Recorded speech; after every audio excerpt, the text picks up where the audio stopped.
All right, Jackie, we are headed into your strength now. So what I'm going to have you do is I'm going to have you go so we're keeping with our progression. So today's kind of your peak day.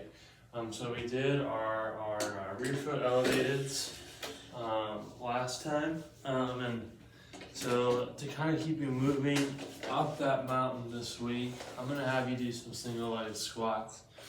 I've been pretty good at this with my ankle being the way that it is over the last couple of days. We've done this before also. Remember that you are free to use your hands. I like to use my hands more as a guide than as my force though. So, and also remember that the weight is going to be in your heel. If you feel any knee pain, you can modify. Your next modification would be a split squat. But I think we'll be good as long as there's no joint pain. So remember, you're in a seated position. This leg is just dead weight. You're thinking about really nailing this heel down.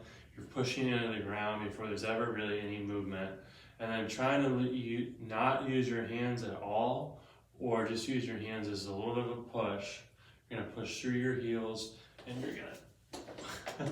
you're gonna stand all the way up. Okay? So, and then as you come down, you can guide yourself back down. So it's pretty tough, but again, you'll nail that heel into the ground. You're gonna push up, stick it at the top, and then relax as you come down. So again, push up, and then come back down. And as you can see, I've kind of fallen into the groove with that as I have gone. So the same thing will happen to you, 6 to 8 on each leg. Then we'll go in and we will work on your big push, which today, Jackie, will be 6 to 8 push-ups with a 2 Mississippi pause at the bottom. So you are strong enough now where you can handle this.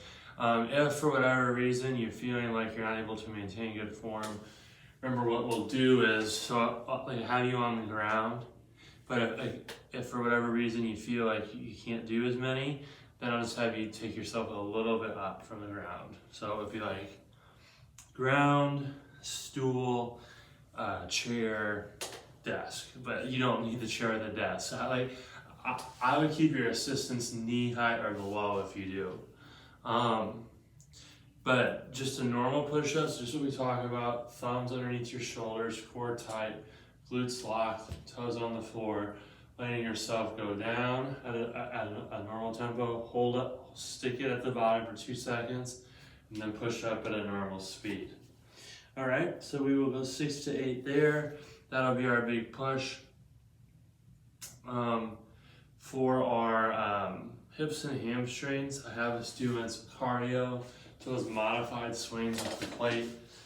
So these should be pretty familiar by now, but just you got the plate in your hands, soft it in your knees, your hips go back, those glutes engage, they squeeze nice and hard to get that plate up into the center of your chest. So again, you're loading, squeeze, the weight bounces up to your chest. And then for our back, Jackie, what I had us doing is a isometric. So isometric,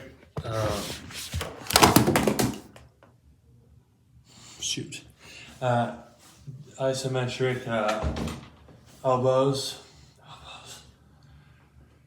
upper back squeeze. So you're going to have your elbows on the door. You're going to squeeze your picture that pencil in between your shoulder blades. Bury those elbows into the door. You're squeezing tight with your shoulder blades, squeezing it. And you're trying, so my feet are away from the door. The only thing that's on the door is my elbows, and I'm squeezing really hard. I'm holding that for 30 to 45 seconds. Again, that's all upper back. After that, we'll go to your abs, which today will be 12 bear crawls. Remember, hands, knees, toes, all on the ground. You're pushing your knees away. Right hand and left leg move together. Do 12 to 14 steps of that. That'll be round 1. Do 3 rounds total. and that'll be your strength. All right. Good job today, Jackie. I'll see you Thursday, and that'll be your last one for the week. Have a good week, and I will see you then.